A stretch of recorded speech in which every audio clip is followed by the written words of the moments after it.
sujeito, por exemplo, um sujeito que tem um problema com comida, um sujeito que tem algum transtorno alimentar, quando esse sujeito passa por um tipo de tratamento psiquiátrico e ou psicológico, hoje as neurociências mostram que existe uma modificação funcional e inclusive física em determinadas áreas do cérebro dessa pessoa. Então, cada vez mais as pessoas estão tendo curiosidade pelo que acontece no cérebro e cada vez mais o que a gente vê que acontece no cérebro tem sustentado algumas intervenções empíricas que a gente vê na clínica. Eu lembro uma vez que eu vi um reel seu, muito legal, que você estava comentando, eu acho que você estava no Flow, não lembro, e saiu um reel de você falando das pessoas que têm uma dificuldade muito grande de fazer dieta porque elas estavam sob um estímulo muito forte de comidas hiperpalatáveis. Sim. E aí você comentou que a pessoa não... Foi um exemplo do morango que você deu. Tipo, a pessoa não consegue sentir gosto de morango, ela tem que botar chantilly. Isso, por exemplo, dentro do nosso cérebro, é uma coisa que pode ser explicada por modificações em circuitos cerebrais específicos envolvidos com recompensa. E hoje já tem estudos mostrando que quando você se submete muito a estímulos hiperagradáveis, como por exemplo comidas hiperpalatáveis ou estímulos envolvendo drogas, mesmo drogas ilícitas ou lícitas, você consegue alterar determinados circuitos no seu cérebro, principalmente um específico que vai dar não precisa saber esses nomes aí, galera, mas só para ouvir, um circuito que vai da área tegmentar ventral, que é mais ou menos no final do pescoço, ali no meio, até uma região chamada núcleo accumbente, que é a região do sistema de recompensa. Quando você estimula demais esses neurônios, eles vomitam lá na área, no núcleo accumbente, um neurotransmissor chamado de dopamina, você começa a criar um tipo de resistência à ação, como muito parecido com a insulina. E aí a pessoa, obviamente, se ela fica fazendo isso com muita frequência, ela não consegue... ela perde a capacidade de sentir reforço ou algum tipo de prazer com alimentos simples que não tem tanto açúcar, por exemplo. Então, quando o nutricionista faz uma modificação dietética...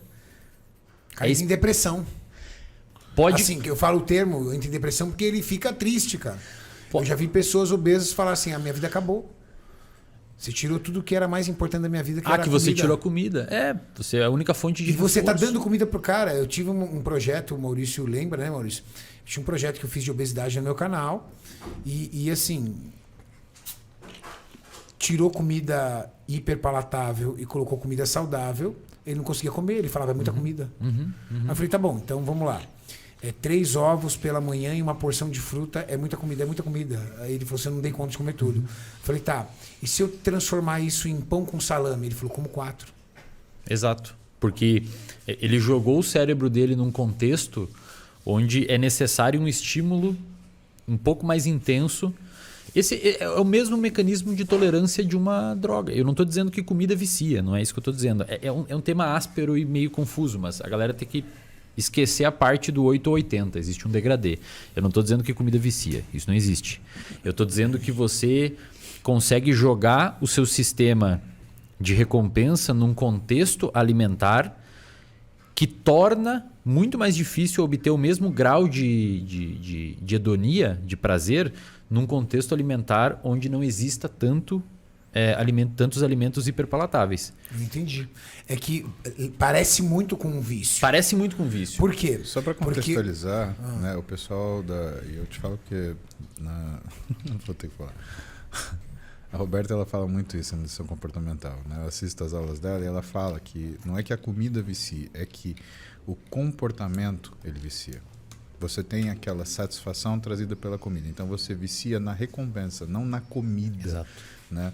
E entenda que é como se a satisfação da comida viciasse. Então você procura sempre uma comida que te traga satisfação, não a que te alimente. Né? E aí não é a comida, é o prazer. Exato. É o ato. E aí existe esse caso que você contou desse menino que, né, ele não conseguia comer 3 ovos e fruta, mas ele conseguia comer 4 pães com salame. Né? Ele retrata muito bem isso.